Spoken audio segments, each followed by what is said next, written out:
Y agradecemos al Señor por otro pasaje hermoso de su palabra y hoy llegamos a Job capítulo 10. Job capítulo 10. Oro porque estemos entendiendo y disfrutando al aprender juntos de la gloria de nuestro amado Señor Jesucristo y su palabra en este estudio de Job. Cada capítulo parece ser mejor que el anterior y realmente no es así. Toda la Escritura es inspirada, perfecta, pero es hermoso aprender tantas verdades acerca de las perfecciones de nuestro Señor y su santa palabra, y por eso ciertos capítulos parecen volverse cada vez más difíciles de estudiar en un sermón. De hecho, planeamos estudiar este capítulo 10 en dos partes, por lo mucho que hay aquí.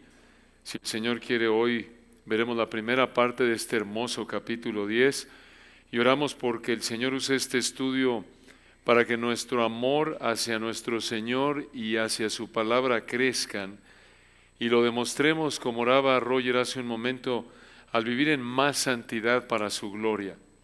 Recuerden que el Señor dijo: si me amáis, guardad mis mandamientos. Esa es la expresión suprema, perfecta, sublime de nuestro amor al Señor, el obedecer su palabra. Y recuerden que aquí en Job capítulos 1 y 2 el Señor hizo sufrir a Job, aunque Job no estaba pecando. Job y sus tres amigos querían entender por qué Job estaba sufriendo, y dos de sus amigos, recuerdan, Elifaz y Bildad, le dijeron lo mismo a Job. Ellos le dijeron: mira, Job, debido a que pecaste, Dios te está haciendo sufrir. En Job capítulo 9, Job le respondió a Bildad, y en el capítulo 10, Job se quejó con el Señor. Y aquí en Job capítulo 10 vemos dos acciones de Job para que entienda su queja innecesaria. Dos acciones de Job para que entienda su queja innecesaria. Realmente eso es lo que vemos aquí en el capítulo 10. Queja innecesaria. Por eso hemos titulado así el estudio de este capítulo. Aquí vemos en los versículos 1 al 19, en primer lugar, que Job preguntó a Dios, y en segundo lugar, en los versículos 20 al 22, Job pidió a Dios. Job preguntó y Job pidió a Dios. Entonces, veamos en primer lugar cómo Job preguntó a Dios. En los versículos 1 al 19, Job preguntó a Dios. Planeamos llegar hoy hasta el versículo 9 para que se preparen mentalmente, porque hay tanto aquí que vamos a zambullirnos, y el Señor quiere, en algunas profundidades de la Escritura muy ricas, como lo vamos a ver. Vean, comenzando en el versículo 1, Job 10:1. Este es Job hablando. Está mi alma hastiada de mi vida. Vean, la palabra hastiada se puede traducir a partir del hebreo con un sentido de repugnancia, asco. Muy fuerte lo que dijo aquí Job. Vean la segunda parte del 1, Job 10:1. Está mi alma hastiada, estoy con un sentido de asco hacia mi vida. Y continúa: daré libre curso, o mejor, como dice una versión, me voy a abandonar.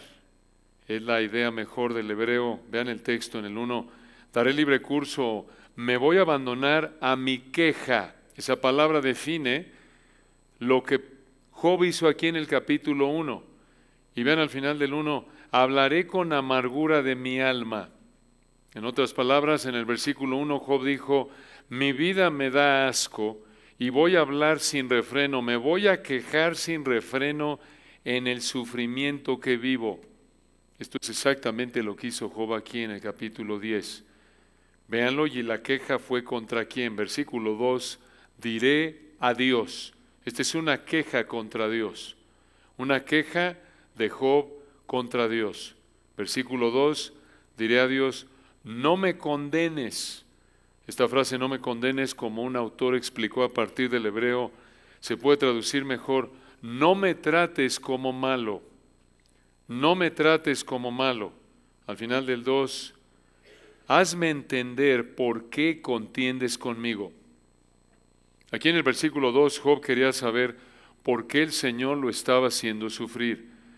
Y por eso le preguntó al Señor, versículo 3, ¿te parece bien que oprimas, que deseches la obra de tus manos y que favorezcas los designios de los impíos?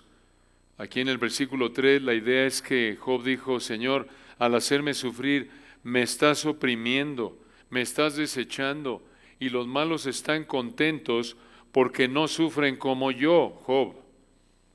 Vean qué más le preguntó Job a Dios en el versículo 4. Recuerden que esta es una queja, como vimos en el 1, una queja 2 contra Dios.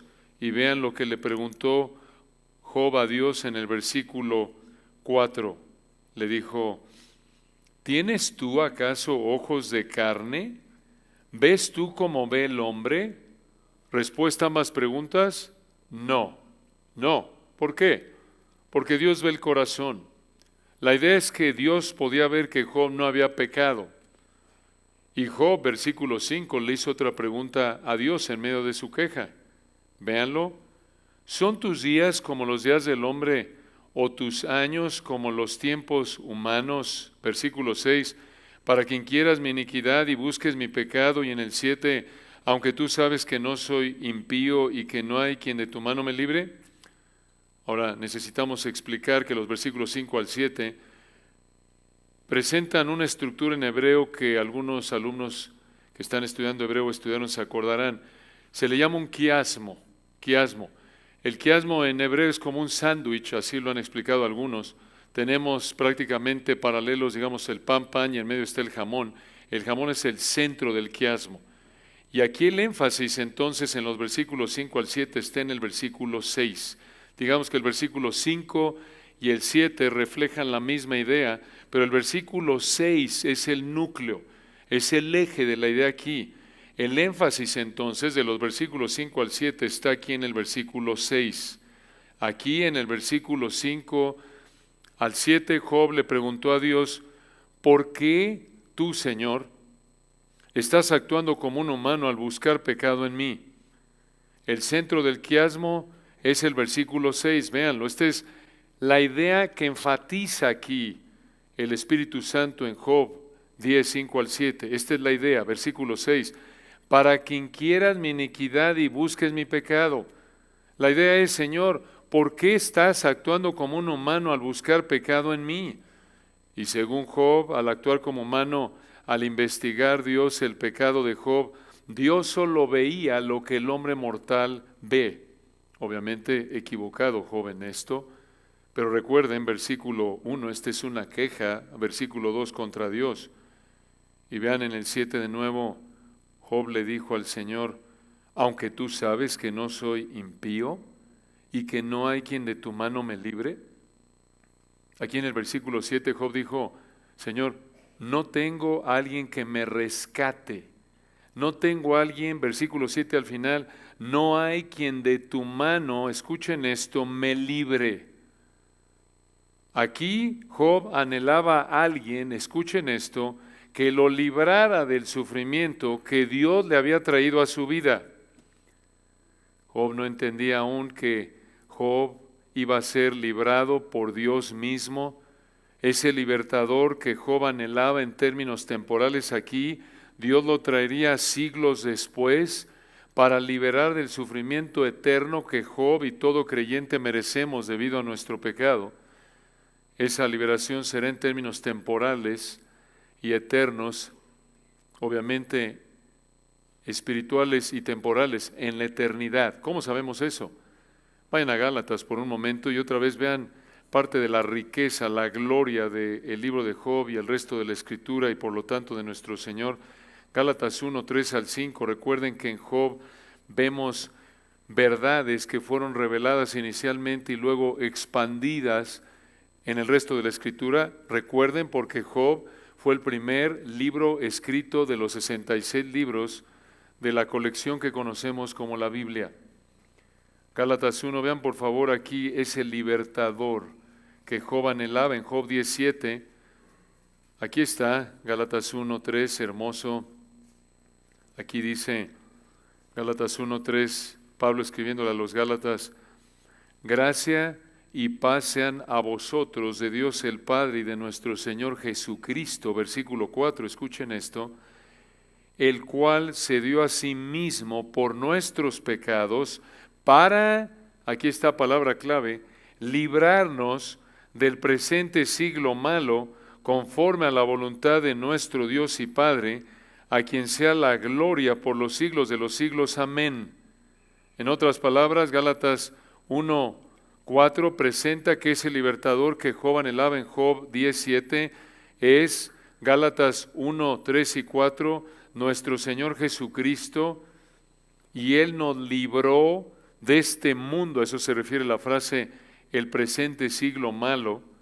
Vean por favor cómo repite esta idea el Espíritu Santo allá adelante en Primera de Tesalonicenses 1:9.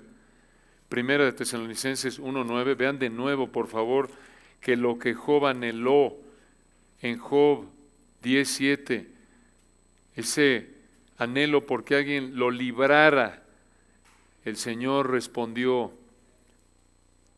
allá adelante en su plan perfecto. Primera de Tesalonicenses 1:9 y 10, vean esto. Esto es hermoso. Primera de Tesalonicenses 1:9.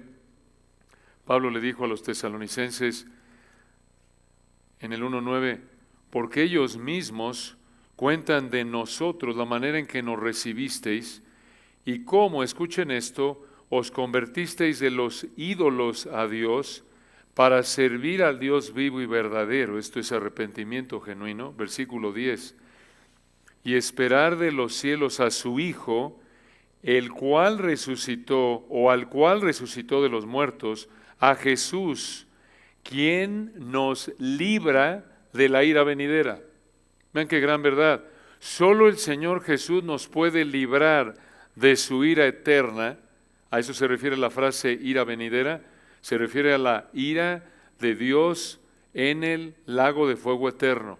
Y aquí Primera Tesalonicenses 1:10 nos dice que Él nos libra de la ira venidera. Solo Él nos libra de esa ira demostrada en el tormento del lago de fuego eterno que merecemos, que Jesús nos debe debido a nuestro pecado. Vean por favor que lo que merecemos, lo que Él nos debe, de eso Él nos libra. ¿Cómo? Vayan a Colosenses 1:13, Colosenses 1:13 y vean otra vez esta verdad de la liberación espiritual y temporal. Esto es la salvación, liberación. Lo que Job anhelaba, el Señor lo proveyó en nuestro amado Señor. Colosenses 1:13 y 14, vean esto, aquí nos vamos a estacionar un momento. Un texto muy importante, vean esto hermoso. Pablo le dijo a los colosenses en Colosenses 1:13, el cual nos ha librado de la potestad de las tinieblas y trasladado al reino de su amado Hijo. 14, en quien tenemos redención por su sangre, el perdón de pecados. Estos dos versículos están cargados de teología, de verdad, véanlo, vamos a desmenuzarlos brevemente. 1:13, está hablando en el 1:12, vean, con gozo dando gracias al Padre que nos hizo aptos para participar de la herencia de los santos en luz. 13, el cual, hablando del Padre, vean, el cual nos ha librado de la potestad de las tinieblas. 1:13, vean ustedes que no fuimos nosotros los que nos libramos de la potestad de las tinieblas. Nosotros no teníamos la capacidad, ningún ser humano tiene la capacidad de liberarse de la esclavitud espiritual en la que vive. Vean por favor que el texto dice en el 1:13, el cual nos ha librado. No es 50 y 50. No dice Dios hizo la mitad y ustedes hicieron la otra mitad, sino que Él de manera total y exclusiva, sin nuestra ayuda, la cual por cierto era inútil a pesar de nosotros, versículo 13, el Padre, Dios Padre, nos ha librado de la potestad de las tinieblas. Observen que Pablo se incluyó en esta verdad. Pablo es el que está escribiendo aquí, Colosenses 1:1, y él dijo en el 1:13, el cual nos ha librado. Librado, ahí está, esa misma idea por la que clamaba Job en Job 10, cuando dijo, necesito que me libres. Cuando dijo en el 17, no hay quien de tu mano me libre, aquí está, Colosenses 1:13, el cual nos ha librado. Librado quiere decir rescatar a partir del griego aquí, traer hacia uno mismo, es la idea. Se refiere aquí, escuchen, al nuevo nacimiento, al nuevo nacimiento.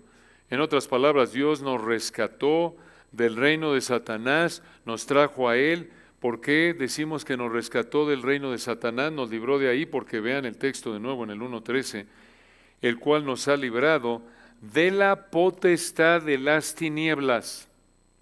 Esa palabra potestad significa poder o autoridad a partir del griego. Se refiere a los poderes de Satanás, señala esta verdad, la potestad de las tinieblas o de la oscuridad. Esto se enseña en toda la Escritura, en particular el Nuevo Testamento. Escucha esto de que nos ha librado de la potestad de las tinieblas. Esto significa, escuchen, que toda persona por naturaleza sin Cristo, toda persona antes de venir al arrepentimiento y fe en Cristo, vive bajo la autoridad, vive bajo el yugo de Satanás en la esfera del error y el pecado. El hecho de que toda persona sin Cristo viva bajo la autoridad de Satanás, que sea esclava de Satanás, enfatiza la necesidad de que Dios nos salve. Por esto vean que la psicología no sirve de nada. Si tienes problemas con cierto pecado, no sirve. El que hace pecado, esclavo es del pecado. Eso es lo que incluye ser parte de vivir bajo la autoridad de Satanás, vivir bajo cegados, creyendo ideas no bíblicas, amando el pecado, no pudiendo dejar el pecado, no solo externamente, sino internamente. Eso es todo lo que incluye vivir bajo la autoridad de Satanás. Amar el pecado, no poder evitar el pecado, no poder dejar de pensar, de vivir de maneras opuestas a Dios en nuestros deseos, motivos, pensamientos, prácticas. Eso es ser esclavo de Satanás. Y ninguna persona tiene la capacidad en sí misma de liberarse de esta esclavitud. Por favor, vean esto. Por eso el texto dice en el 1:13 que Dios Padre nos ha librado de la autoridad de las tinieblas, la autoridad de Satanás. Esto apunta a que la salvación, otra vez, es una obra milagrosa de Dios de liberación de la esclavitud de Satanás. No es que yo escojo, yo decido, no. Dios tiene que hacerlo de manera total, de lo contrario no puedes, no podemos. Por si quizá Dios les conceda que se arrepientan para conocer la verdad y escapen del lazo del diablo en que están cautivos a voluntad de Él. Dice 2 Timoteo 2, 25, 26. Esto es serio. Esto es serio, hermanos. El evangelismo es un ministerio de liberación. Ese es el verdadero evangelismo según este texto. Oímos de ciertos grupos que tienen un ministerio de liberación, supuestamente de demonios. No, hermanos, nadie puede liberar. Solo Dios puede, 1:13, y lo hace a través del evangelio. Nadie más puede. El ministerio de evangelismo, para ser más preciso, es un ministerio de proclamación de la obra liberadora que solo Dios puede llevar a cabo en un alma. Y vean esto, versículo 13, esto es maravilloso, hablando de Dios Padre, el cual nos ha librado de la potestad de las tinieblas, y no quedó ahí. Al final del 13, y trasladado al reino de su amado Hijo. Esa palabra trasladado en griego tiene la idea de cambiar, de mover. El punto es que Dios nos liberó de la esclavitud a Satanás y nos hizo esclavos de su amado Hijo. Ya no somos súbditos de Satanás, ya no somos esclavos, cautivos de Satanás, sino que ahora, versículo 13, vivimos en el reino del Rey de Reyes. Vean el texto en el 13, trasladado al reino de su amado Hijo. El reino es una realidad en el presente, ya vivimos bajo la autoridad de nuestro Rey. Todavía no estamos en el reino terrenal, esa es otra faceta del reino futura, pero vean que ya vivimos bajo la autoridad, dice el texto en el 13, de su amado Hijo. Hermosa frase, nos recuerda la perfección de nuestro Señor Jesucristo, la relación de amor que existe entre el Hijo eterno y el Padre y el Espíritu Santo. Recuerden, allí en la transfiguración, en el bautismo del Señor, el Señor dijo de manera audible, este es mi Hijo amado, en quien tengo complacencia. ¿Por qué Dios Padre se deleite en su Hijo?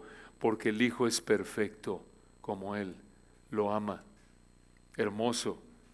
Y vean esto, hablando del Hijo, versículo 14 al final, o más bien al principio, ¿en quién? ¿Quién es el quién aquí? 13, su amado Hijo. Su amado Hijo, 14, en quien tenemos redención por su sangre. Una pausa ahí. Aquí está el medio que Dios usó para liberarnos en el 13 de la potestad de las tinieblas y trasladarnos al reino de su amado Hijo.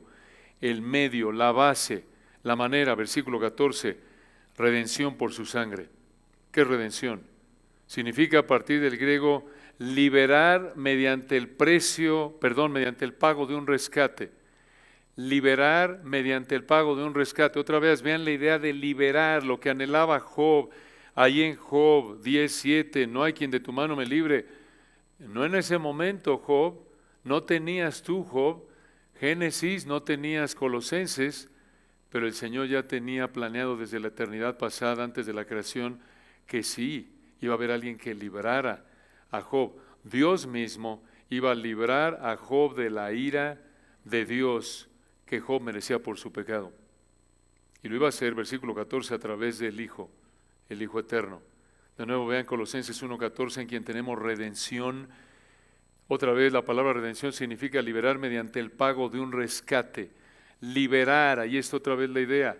Liberar mediante el pago de un rescate. Tiene la idea de pagar el precio para poner en libertad a un esclavo que se encontraba en un mercado de esclavos. Esto era una realidad física en esa época y aquí de manera espiritual lo aplica el Señor a cómo vivíamos. Esto vuelve a enfatizar, versículo 13, que vivir bajo la potestad de las tinieblas es ser esclavo de Satanás y todo lo que eso implica. Pero versículo 14, el Señor pagó el precio para liberarnos de la esclavitud a Satanás, siendo nosotros esclavos de Satanás.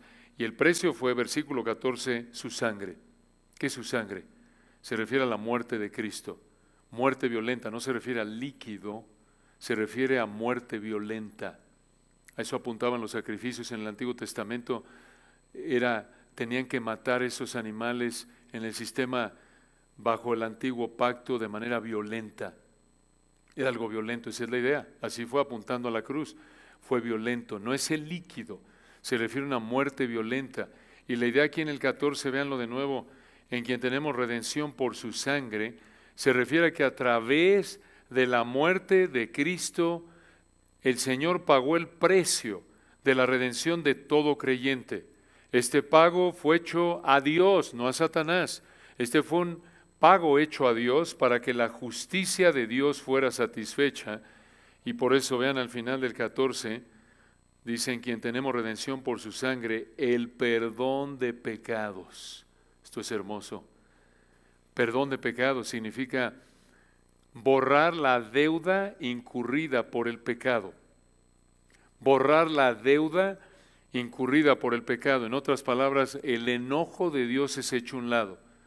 Y lo que está diciendo aquí el Espíritu Santo a través de Pablo en Colosenses 1:14 es que a través de la muerte de Cristo, escuchen, se ha pagado el precio de la redención de todo creyente y sobre esa base Dios nos ha perdonado, nos ha liberado, versículo 13, de la esclavitud a nuestro pecado, a Satanás, a ideas mundanas, no bíblicas, y nos ha trasladado al reino de su amado Hijo. Entonces, hermanos, ese libertador que Job anhelaba en términos temporales, allá atrás en Job 10:7, vino siglos después de Job para liberar del sufrimiento eterno que Job y todo creyente merecemos debido a nuestro pecado. Otra vez, hermanos, vean por favor la coherencia hermosa de la Escritura. Aquí volvemos a ver que el libro de Job muestra por qué necesitamos la Escritura. Regresemos a Job 10 y continuamos viendo esta queja de Job contra el Señor. Aquí en Job 10, 8 al 13, Job le preguntó al Señor por qué el Señor lo hizo para después destruirlo. Bueno, esta es una queja, versículo 1, contra Dios, versículo 2. ¿No era cierto que Dios lo creó, hizo a Job para destruirlo bajo este sufrimiento? Esto es algo que Job estaba presentándole al Señor de manera equivocada. Vean esto, versículo 8, Job 18. Job le dijo a Job, sigue quejándose en 18, tus manos me hicieron y me formaron, y luego te vuelves y me deshaces. Versículo 9 nos presenta y nos abre la puerta otra vez a otra verdad hermosa. Vean esto. Job le dijo a Job en su queja en el 10:9, acuérdate que como a barro, o mejor del hebreo lodo, me diste forma y en polvo me has de volver. Es un texto hermoso, aunque mal aplicado por Job, porque recuerdan, versículo 1 se está quejando 2 contra Dios, pero Eliú repitió esta idea en Job 33:6. Dices tú, ¿de dónde salió Eliú? Ya veremos si Dios quiere más adelante. Pero otro hombre llamado Eliú repitió esto en Job 33:6. ¿Me pueden acompañar ahí o solo escuchar? Job 33:6. Misma idea de Job 10:9. Job 33:6. Dice, heme aquí a mí en lugar de Dios conforme a tu dicho. Escuchen esto al final de Job 33:6. De barro fui yo también formado. Ahora, regresando a Job 10:9, aquí tenemos la primera vez en la Escritura, porque recuerden que el libro de Job fue el primero que el Espíritu Santo escribió de los 66. Aquí en Job 10:9 tenemos la primera vez en la Escritura que el Señor se presenta como el alfarero y los seres humanos como el barro, como lodo, como tierra, como polvo. Véanlo de nuevo en Job 10:9, acuérdate que como a barro me diste forma y en polvo me has de volver. La implicación es que Dios aquí en Job 10:9 es como un alfarero y Job es como un vaso de barro, como un contenedor de barro que lo formó el alfarero. Ahora, el lodo o barro es simplemente líquido con tierra, agua con tierra, o incluso como lo vemos en Juan 9:6, allí el Señor usó su saliva con la tierra para formar lodo o barro, es la misma idea. Recuerden en un milagro que hizo, se los leo en Job 9:6 para que recuerden lo que es el barro o el lodo. Job 9:6 según la Escritura. Job 9:6 Juan 9:6, dicho esto hablando del Señor en Juan 9:6, escupió en tierra e hizo lodo con la saliva. Eso es el lodo, eso es el barro. Esta es una analogía tan útil, hermanos, el entender, así lo presenta el Espíritu Santo, que Dios es como un alfarero y nosotros como barro. Esta es una analogía muy importante en la Escritura que el Espíritu Santo usa para recordar quién es Dios y quién es el ser humano. Esta analogía nos recuerda que Él es el creador, soberano, el sustentador y nosotros la criatura, insignificantes como el polvo, totalmente dependientes de Él para hacer todo. Vean el texto de nuevo en Job 10:9. Job, quejándose contra Dios, le dijo, acuérdate que como a barro me diste forma y en polvo me has de volver. Aquí Job estuvo en lo correcto al reconocer que era polvo y al reconocer también que Dios le dio la vida y también Dios podía quitarle la vida. Pero aquí Job se equivocó al cuestionar a Dios, porque recuerden que en el 10:1 dijo, daré libre curso a mi queja, 10:2 diré a Dios. Aquí se equivocó al cuestionar a Dios. Esto lo sabemos por que está aquí quejándose contra Dios en el 10:1 y 2, pero además de esto, y por lo que vemos en el resto del capítulo lo confirma, el Señor siglos después confirmó que Job estuvo mal por lo que dijo el Señor al revelar su palabra. Vean esto a lo largo de la Escritura, comenzando, acompáñenme y vamos a varios textos para el resto de nuestro tiempo esta mañana juntos, comenzando en Génesis 2:7. Génesis 2:7, veremos varios textos que el Espíritu Santo escribió, otra vez para ampliar, para explicar, para profundizar en esta verdad hermosa, presentada a manera de analogía, que Dios es el alfarero y nosotros el barro. Y vean esto comenzando desde la creación del hombre en Génesis 2:7. Recuerden, Job fue escrito antes de Génesis. Entonces vean cómo el Espíritu Santo reveló lo que estamos por ver en varios textos después de haber revelado Job 10:9. Vamos a hablar un poco esta mañana, el tiempo que nos queda y si el Señor quiere nuestro próximo estudio, junto con el resto del capítulo, de lo que podríamos llamar la teología del polvo, la teología del barro, el hombre como polvo, como barro. Vean qué verdades tan importantes aquí en Génesis 2:7. Estamos en el 6º día de la semana de la creación y dice Génesis 2:7. Entonces Jehová Dios, muy importante ese nombre de Dios a lo largo de Génesis 1, vemos en el principio creó Dios, traduciendo el nombre hebreo de Dios Elohim, apuntando al creador de poder infinito. Se usa la palabra Dios, Dios, Dios en todo Génesis 1, Elohim, y luego en el 2:3 Dios, pero en el 2:4 vemos por primera vez el nombre Jehová en Génesis. El día que Jehová Dios hizo la tierra y los cielos, 2:5 Jehová Dios, 2:7 entonces Jehová Dios. ¿Por qué es importante esto? Porque Jehová es el nombre de pacto de Dios. Aquí hay un aspecto personal en Génesis 2:7. No solo Él es el creador de poder infinito, el único Dios vivo y verdadero, sino que además es el Dios fiel. ¿Y por qué es importante esto? Porque aquí aparece en Génesis por primera vez en conexión a la creación del hombre. Vean, esto apunta al aspecto personal, amoroso de Dios al crear al hombre, 2:7. Entonces Jehová Dios formó al hombre del polvo de la tierra y sopló en su nariz aliento de vida, y fue el hombre un ser viviente. Esto es histórico, esto es narrativa, esto es un hecho, esto no es poesía. Dios es visto aquí como un artesano moldeando su obra, otra vez como un alfarero dando forma a su vasija. Vean de nuevo que lo formó del polvo de la tierra, literal del polvo. Y en el 2:7 vemos que no fue sino hasta que Dios le dio vida al hombre, que el hombre vivió. Vean de nuevo el texto en el 2:7, entonces Jehová Dios formó. Y aquí el lenguaje en el hebreo describe a Dios como si fuera otra vez un alfarero, como un artesano que está moldeando su vasija. 2:7, entonces Jehová Dios formó al hombre del polvo de la tierra y sopló en su nariz aliento de vida, y fue el hombre un ser viviente. Increíble, en ninguna otra parte de la creación vemos a el Señor creando así. En todo lo demás fue sea, produzcan las aguas seres vivientes, sea la luz, fue la luz. Pero aquí Dios de manera personal, 2:7, formó al hombre del polvo de la tierra.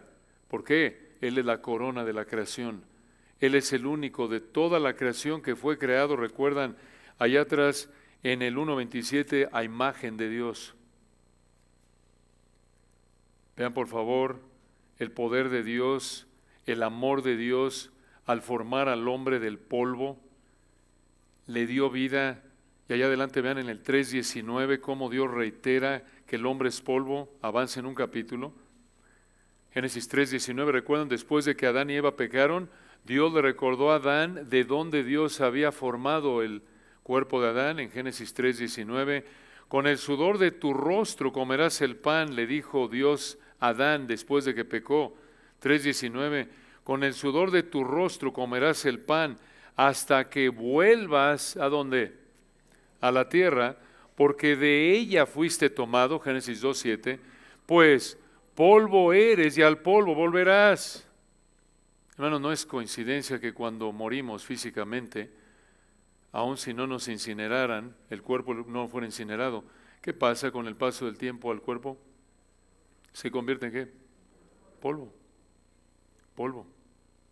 Y vean cómo allá adelante en Génesis 18:27, ahí recuerdan a Abraham intercediendo por Sodoma. Génesis 18:27, Abraham reconoció esta realidad.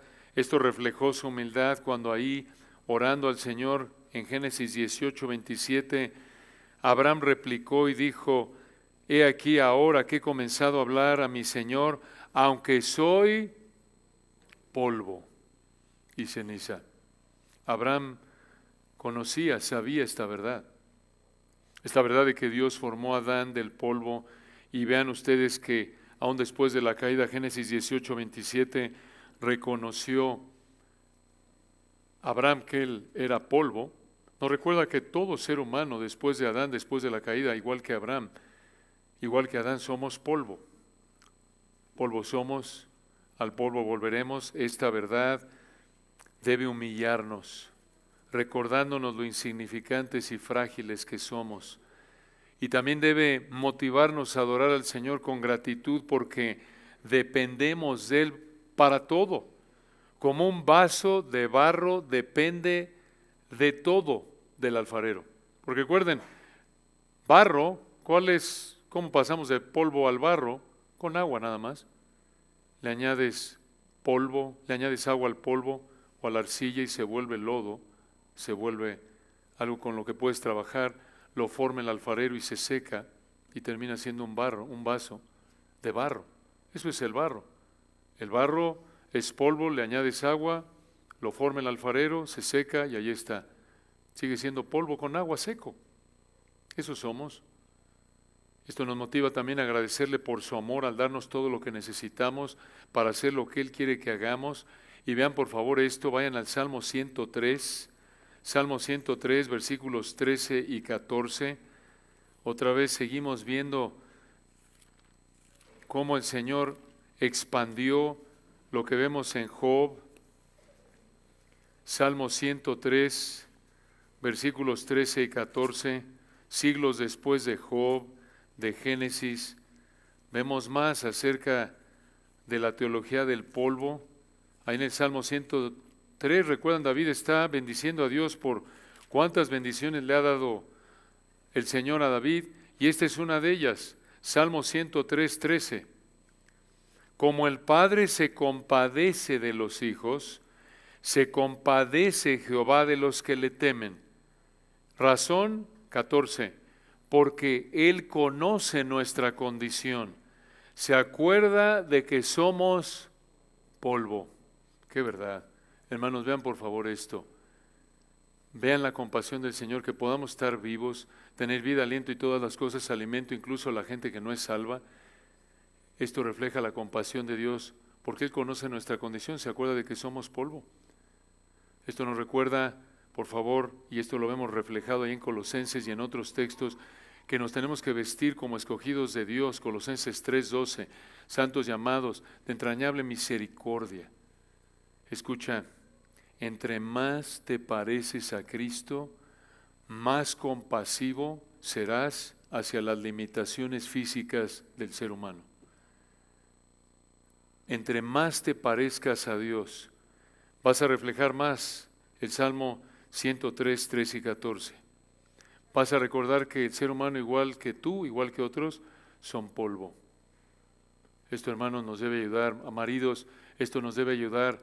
Entre más nos parecemos a Cristo, más nos va a preocupar el cansancio de nuestra esposa, su bienestar físico, el de nuestros hijos, el de la iglesia. Una aplicación práctica, incluso como pastores, pensar que no los tenemos aquí 3 horas sentados, porque les duele la espalda. ¿Por qué? Porque somos polvo. ¿No es cierto? O parados, imagínense que estuviéramos 2 horas oyendo el sermón parados. Son quizás aplicaciones torpes, pero el punto de fondo es la actitud. Entre más, otra vez, reflejamos a Cristo, a Dios, más compasivo, como dice el versículo 13, vamos a ser hacia la gente. Oye, es que le va a dar, recuerden, el Señor lo refleja de manera perfecta ahí en los evangelios.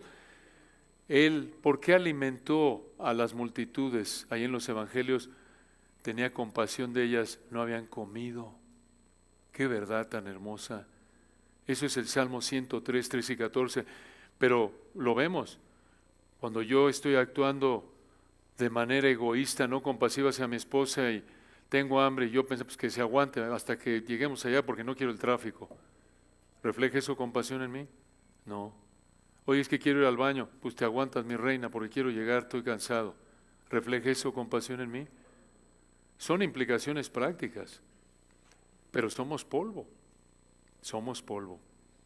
Ahí adelante en Eclesiastés 12:7, ya que están ahí en Salmos, vean esto.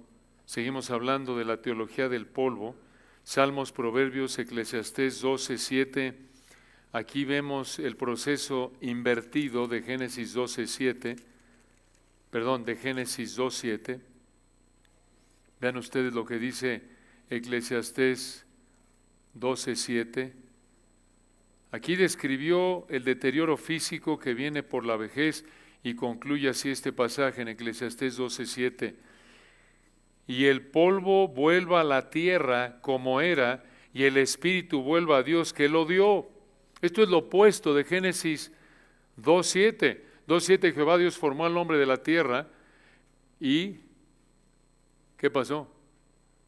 Le dio vida al hombre, ¿no es cierto? Sopló en su nariz aliento de vida y fue el hombre un ser viviente. Y aquí en Eclesiastés 12:7 es lo opuesto. El polvo vuelva a la tierra como era y el espíritu vuelva a Dios que lo dio. Esto sucede en la muerte. En términos bíblicos hay una separación entre la parte inmaterial y material del hombre, entre el espíritu y el cuerpo. Espíritu, alma son sinónimos en la Biblia. Entonces aquí esto es la muerte física. Como el cuerpo sin espíritu está muerto, dice Santiago 2. Eso es la muerte física. Entonces cuando vamos a un memorial, un velorio y vemos ahí el cuerpo y la gente le está hablando al cuerpo, es una torpeza, la persona ya no está ahí. Eso es solo, vamos a decirlo así, el cascarón.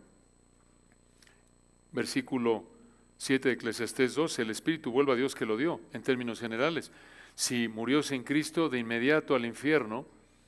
Si murió en Cristo, ausente del cuerpo y presente al Señor, ya está en la presencia del Señor. Como el ladrón de Lucas 23, recuerdan que se arrepintió en Lucas 23:43, cuando le dijo al Señor, acuérdate de mí cuando vengas en tu reino, y sin que hiciera ninguna obra buena, no le predicó el evangelio a nadie fuera de la cruz, no se bautizó, y ya con esto ya me contradije, van a decir, ¿para qué me bautizo? Bueno, es que la salvación no es por bautismo, pero es una ordenanza, una expresión de fe genuina. Pero recuerdan, el ladrón le dijo, acuérdate de mí cuando vengas en tu reino, y el Señor le dijo, de cierto te digo que hoy estarás conmigo, ¿dónde? Paraíso, se refiere al cielo. Entonces, de nuevo, esta es la muerte, hermanos, en términos bíblicos, para que nos quitemos ideas de que aquí está tu abuelita, está con nosotros, no la vemos pero está aquí, no está con nosotros, no, está en el cielo o en el infierno la abuelita. Es triste, en algunos casos obvio, está en el infierno, pero es la realidad. Ahora, vean Isaías 40:15, vamos a estacionarnos en el libro de Isaías. Aquí el Espíritu Santo toma esta analogía y la aplica a los israelitas que les escribió. Isaías 40:15 nos dice que las naciones son como menudo polvo en la balanza. Increíble. Las naciones son como menudo. Esto se refiere como si fuera talco en una báscula. Las naciones, no solo el ser humano, obvio, las naciones como un todo. Hablando otra vez del poder, la magnificencia, lo grande que es el Señor. Grande es Dios, cantábamos hace un momento, así de grande es. Pero vayan ahí a Isaías 29:16 y vean cómo en base a esta analogía del alfarero y del barro, observen cómo Dios confrontó la soberbia de los israelitas que escucharon esto por primera vez. En Isaías 29:16. Isaías 29:16. Vuestra perversidad, o en hebreo distorsión o inversión, ciertamente será reputada como el barro. Ahí está, en el hebreo arcilla, lodo, polvo, tierra, la misma palabra que vemos en Job 10, misma idea de Job 10, que vimos ahí en Job 10:9. Acuérdate que como a barro me diste forma. Aquí está la misma idea. Isaías 29:16, vuestra perversidad ciertamente será reputada como el barro del alfarero. ¿Cómo? Vean el final del 16, cómo es que el Señor, cómo distorsionaron la realidad de estos israelitas y cómo el Señor los confrontó. Al final del 16 les dijo, ¿acaso la obra, dirá, de su hacedor no me hizo? ¿Dirá la vasija de aquel que la ha formado no entendió? ¿Qué cosa tan ridícula y tan absurda es esta? Que una vasija de barro frágil hecha de lodo negara que su fabricante la hizo y que su fabricante no tiene inteligencia. Esta analogía exhibe la ceguera y la soberbia absurdas de estos israelitas. Pero así es contigo. Eres un ciego espiritual, soberbio, torpe, Si tú piensas que debes tu existencia a ti mismo y no a Dios, y si piensas que Dios no entiende nada y tú sí. Esto fue parte del problema con Job. Allá adelante en Isaías 45, vean esto.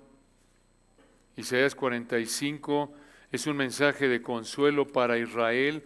Aquí Dios dijo que usaría a Ciro el persa para librarlos de Babilonia. Y en Isaías 45, 9, al 11 Dios reprendió a ciertos israelitas que cuestionaron lo que Dios estaba haciendo. Y vean otra vez, usó aquí el Señor la analogía del alfarero y el barro. Esto se lo pudo haber dicho el Señor a Isaías en Job 10. Véanlo. Isaías 45, 9 les dijo: ay del que pleitea con su hacedor, el tiesto, mejor del hebreo, el vaso de barro con los tiestos, con los vasos de barro de la tierra en hebreo. Versículo 9, al final, diré el barro al que lo labra o al que lo forma: ¿qué haces? ¿O tu obra no tiene manos? Versículo 10, ay del que dice al padre: ¿por qué engendraste? Y a la mujer: ¿por qué diste a luz? O mejor del hebreo: ¿por qué estás en trabajo de parto? Esto es ridículo. El versículo 10 nos ayuda a entender por qué es ridículo el versículo 9. Ni el barro ni los hijos tienen autoridad sobre el alfarero y sus padres. No están en la posición de cuestionar ni determinar lo que el alfarero y los padres deciden. Y aquí viene la aplicación, versículo 11. Así dice Jehová, otra vez esto apunta a que Él es fiel. Les dijo: hombre, yo soy el alfarero fiel, yo no fallo, yo los amo, soy el Dios que guarda el pacto, israelitas. Versículo 11, así dice Jehová, el Santo de Israel. ¿Por qué les dijo esto aquí?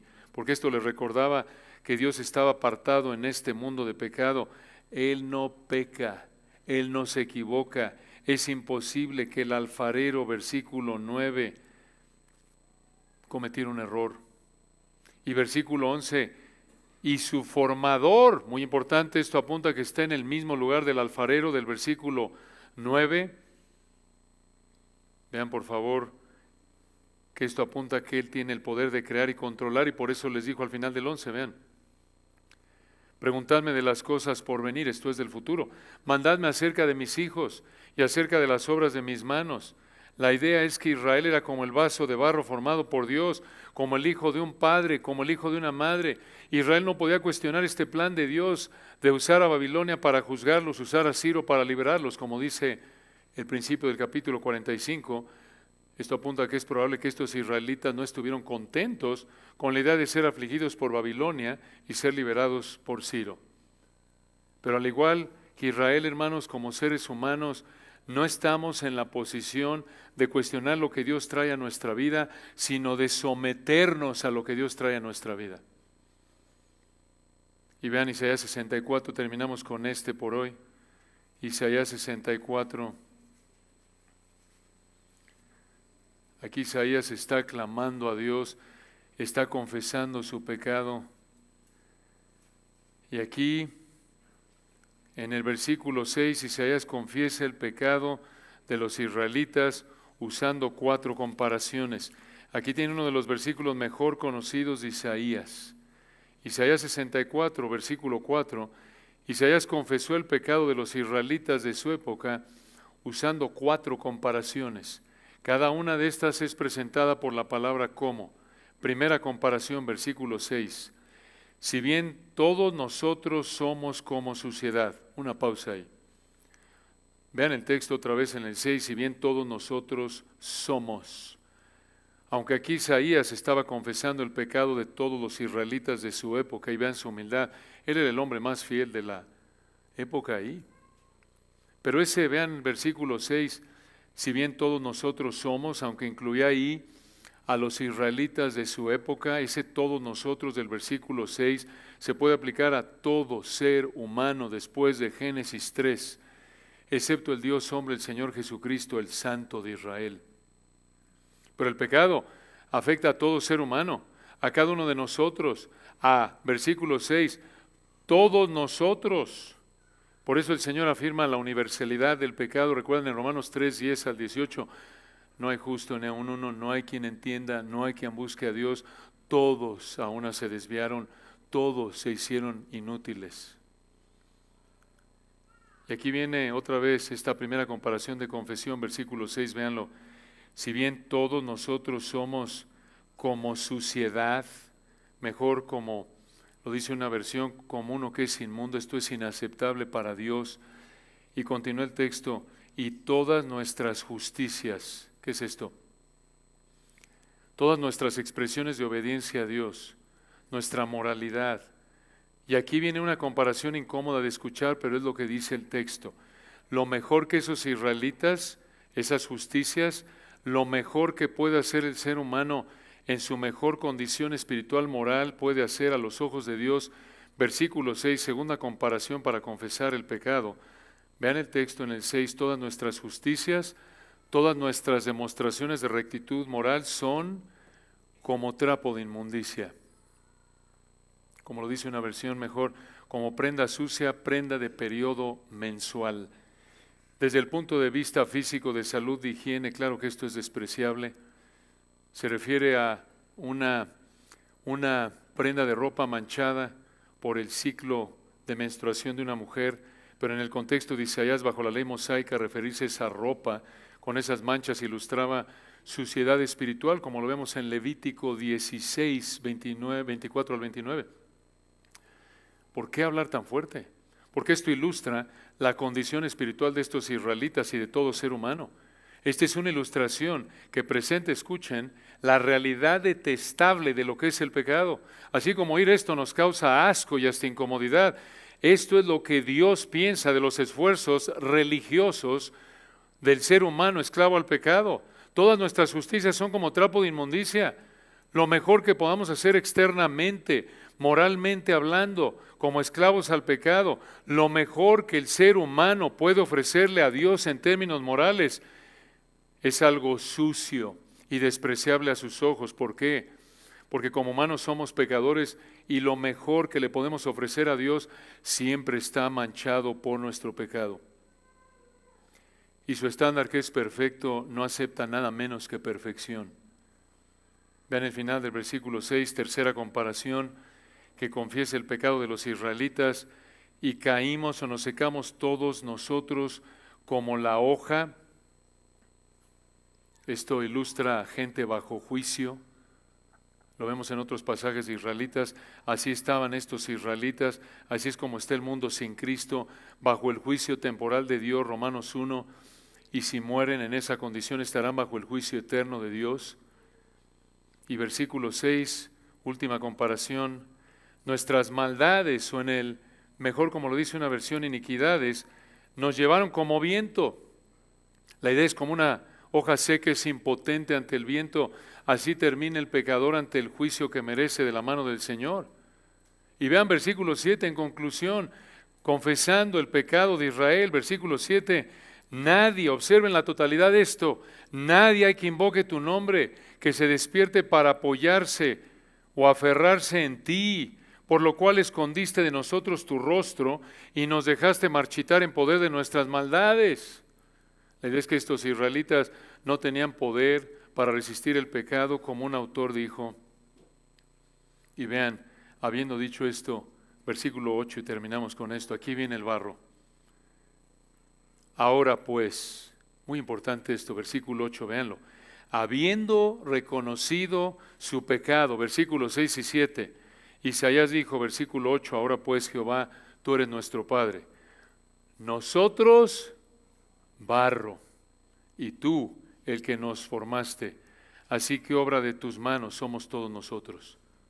Qué maravilla, esta es la actitud correcta, la respuesta correcta, entender que Él es el alfarero y nosotros el barro. No cuestionar como Job, no cuestionar como otros israelitas, no decir torpezas como pensar que nosotros nos formamos a nosotros mismos y que Dios no tiene inteligencia y cuestionar lo que Él hace, no. Isaías reconoció su dependencia total de Yahweh, de quien dependía su existencia, y como padre mostraba su relación amorosa de pacto con Israel en base a que dependían de él, y versículo 9 le pidió perdón, le pidió que los perdonara. Hermanos, esto es muy importante. Hasta que no reconozcas tu pecaminosidad, no entenderás que eres polvo y el Señor es el alfarero. Hasta que no reconozcas, como Isaías lo hizo aquí, que no le puedes ofrecer nada a Dios más que tu pecado, no te deleitarás en esa hermosa analogía que refleje el amor, el poder, la suficiencia de Dios, de que Él es como un alfarero y tú eres como un vaso de barro, que no puedes hacer nada a menos que Él lo haga posible. Esto es hermoso. Y si no conoces a Cristo, vives tú en Isaías 64:6. Todos tus esfuerzos religiosos, aunque ayunes diario y te pares a las 5 de la mañana a orar y leas tu Biblia y sirvas en la iglesia, si tú dependes de esos esfuerzos pensando que eso te va a hacer merecedor, te vas a ganar el cielo por eso, son imperfectos, insuficientes, detestables para Dios. Por eso vives ya bajo el juicio de Dios en términos temporales, eres impotente ante su juicio, no puedes hacer nada por ti mismo para evitar o librarte del juicio que mereces. Únicamente el juez de toda la tierra, el Señor Jesucristo, puede liberarte de esa condición, como vimos en Colosenses 1:13, el cual nos ha librado de la potestad de las tinieblas y nos ha trasladado al reino de su amado Hijo, en quien tenemos redención por su sangre, el perdón de pecados. Que el Señor nos ayude, si no has venido a Cristo, a que vengas en arrepentimiento y fe a Él. Y si estás en Cristo, que no actúes como Job, que no actúes como esos israelitas cuestionando la sabiduría, el amor, el control, el poder de tu alfarero soberano, sino que te sometas a Él con gozo, con deleite, sabiendo que te ama, por eso te formó con ese cuidado, por eso entregó a su Hijo por ti, por eso guía tu vida como lo hace. Y aunque no lo entiendas y no estés contento en términos emocionales, reconoce que no puedes ofrecerle nada más que tu pecado. Yo sé que en mí esto es en mi carne, no mora el bien, dijo Pablo. Hermanos, esta es la única manera de deleitarnos, disfrutar, adorar a Dios por esta realidad de que Él es como el alfarero y nosotros el barro, y dependemos de Él para todo. Somos polvo y lo único que le podemos ofrecer es nuestro pecado, y lo único que nos debe es juicio eterno. Y que haga lo que hace con nosotros es una expresión de su amor y gracia, en la que debemos deleitarnos con humildad. Oremos. Padre, gracias por estas verdades tan hermosas, tan ricas, tan importantes. Gracias, Señor, porque tu palabra nutre nuestra alma. No necesitamos nada más que a Cristo y su palabra. Gracias porque estamos completos en Él y otra vez nos maravilla estudiar estas verdades gloriosas. Gracias por tu amor, gracias porque como a barro nos diste forma. Tú eres el que nos formaste. Somos obra de tus manos. Nos deleitamos en esto. Gracias, Señor, porque todo lo que somos y tenemos que no sea pecado, nos lo has dado tú, de tu mano amorosa, por gracia en tu amor.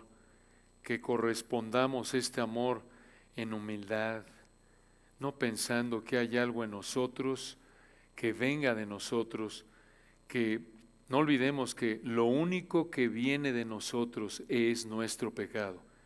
Cualquier otra bendición, cualquier otra capacidad es porque tú nos la has dado.